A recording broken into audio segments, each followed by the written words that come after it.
In order for my wife to engage in sexual intercourse with another individual, she requires a hall pass.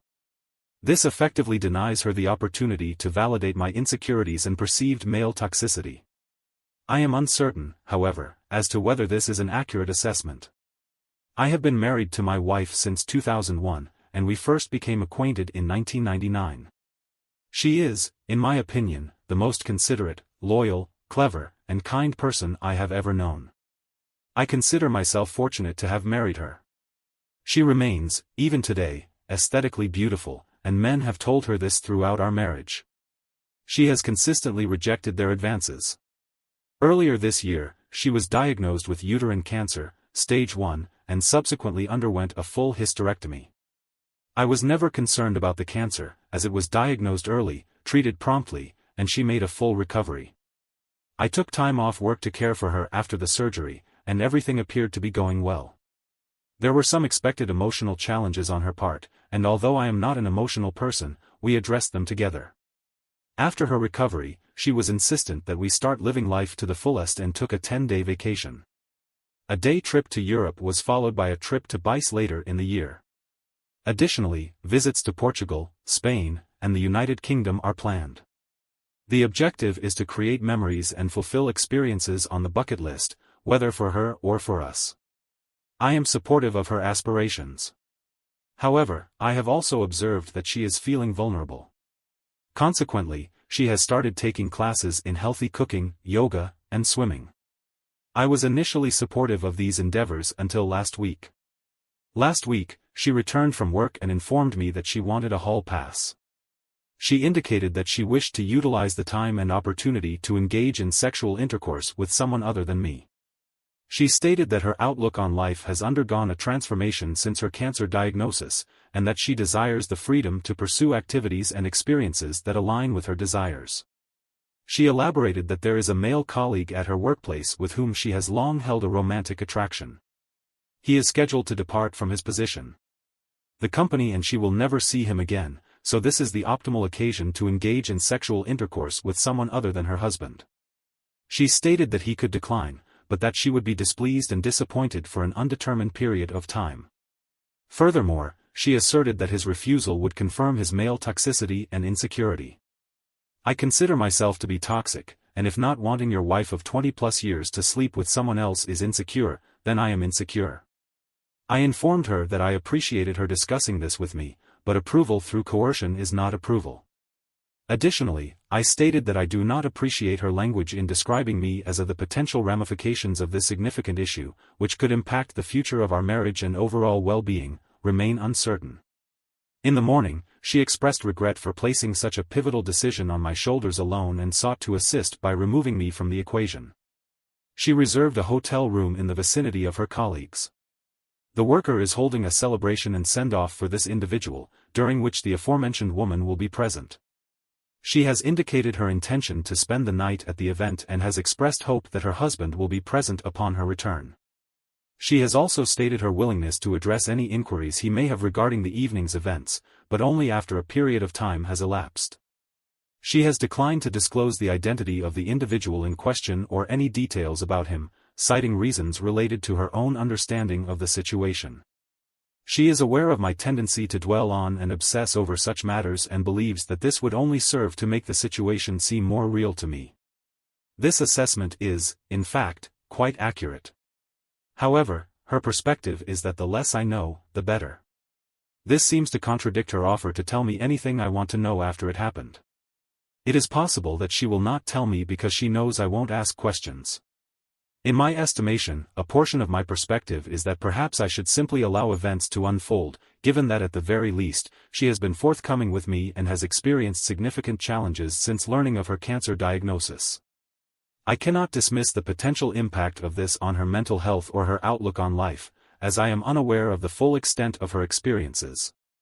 Given her experiences, I am inclined to assert that this scenario is unlikely to transpire. However, I recognize that my perspective may be misguided, particularly given the emotional distress that such a situation could potentially cause. Her close friend has even characterized my suggestion as callous, suggesting that I lack empathy for her situation.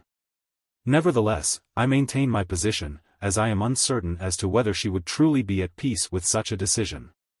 The possibility of ending 20+ years of marriage over a relationship with a man she has no personal connection to, and that I should simply disregard her advances, may be a misguided assumption on her part.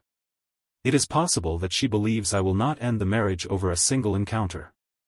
I am uncertain of the appropriate course of action. I empathize with her, but then, almost immediately, I found myself filled with anger. Part of me was driven by a desire to know more about this individual. What does he look like? What qualities does he possess that elicit such a strong response from her? Is he simply a convenient option? Is he married? Does his wife know? Would I be perceived as callous for declining this proposal? What can I do besides walking away? I subsequently received a plethora of advice. I am unable to respond to the multitude of comments and private messages I have received over the past few days. I am grateful for the advice offered by those who took the time to provide it. However, I regret to say that my efforts were in vain. I had hoped that by opposing her intentions, she would reconsider. I stated that I was firmly opposed to her proposal and added that I was uncertain about my feelings. As we move forward in the lead-up to Saturday, I am confronted with sentiments that echo the following: this is for me. It will be a one-time occurrence. What can I say to help you cope with it? You will get over it. We were destined to be together, regardless of the circumstances. She departed on Saturday, ostensibly to meet her co-workers. I inquired as to whether she would text me when she was leaving for the bar. When she did, I asked her if she was truly intending to proceed with this course of action. In response, I ceased responding to further inquiries for the remainder of the evening. I will contact her tomorrow. I then proceeded to block my wife. I then made an ill-advised or ingenious decision. I went to the bar where the gathering was taking place. I did not go to the bar itself, but rather to a transit bench across the street. I waited for an extended period of time. In the lead-up to this event, I had been contemplating the need to ascertain the identity of this individual. Perhaps to compare it to my own. I was compelled to confront him to ascertain what qualities he possessed that I lacked. The uncertainty was becoming unbearable, particularly given the lack of information regarding his identity and the circumstances that led to my wife's decision to end her marriage. After what seemed like an interminable period, a woman I recognized from my wife's office emerged from the bar and entered a cab. As the minutes passed, the crowd began to disperse. A group emerged, and people were seen embracing a man and shaking his hand. I assumed that I had identified my target, but I did not see my wife. I briefly considered the possibility that she had cancelled, as no messages had been sent after she emerged from the bar. After a few minutes, the group departed. After a few minutes of waiting, my wife emerged. She surveyed her surroundings, grasped his hand, and they began to walk away. I experienced a range of emotions, including trepidation, sadness, and anger. However, the emotion that encapsulated the event for me was disgust. This man was short, fat, and bald, all qualities I cannot compete with. I felt like a pervert for watching from a distance. I followed until they reached the hotel, then turned around and went home. On Sunday morning, I locked the master bedroom door, moved my wife's belongings to the spare room, and left a note. I requested that she secure alternative lodging with minimal delay. I consulted with an associate who is a lawyer and received counsel and referrals for divorce attorneys. I facilitated introductions. My wife had been contacting me repeatedly since approximately 11 p.m. I blocked her calls, and they were redirected to voicemail. I listened to the first few messages but did not feel any particular emotion. I sensed that she was becoming distressed. I was reluctant to return home but left hastily, without arranging for an overnight stay. I arrived back at my residence at approximately 9 p.m. In accordance with my colleague's counsel, I documented the encounter. I was halfway up the stairs when she emerged from the family room, inquiring about the situation and requesting a conversation. I believed we had previously discussed this matter, so I simply replied, "I am not interested in discussing this tonight," and proceeded to retire for the evening. After receiving no response, I closed the door. She subsequently departed, leaving me alone. I recognize that my actions may appear childish for not engaging in discourse with her and for abruptly ending the interaction, but I was unable to confront her. On Monday, I arose and prepared for work. She was awaiting my arrival and inquired about she inquired as to whether we could discuss the possibility of returning to a state of normalcy. I responded that, for the past week, she had been the primary communicator, and therefore it would be more productive for her to continue that role. I then departed for my place of employment. I had an appointment with the attorneys whom my friend had recommended for this week. Update 2, my lawyer was unavailable for several days, which forced me to confront the reality of residing with my wife in the interim. I was reluctant to return home and engage in any discussion, let alone a discussion about our relationship. When I did return, I was confronted by her friends and my mother. The legal counsel, instead of adopting a remorseful approach, determined that a comprehensive strategy was necessary to address the situation. I was subjected to a series of verbal attacks by the attorneys.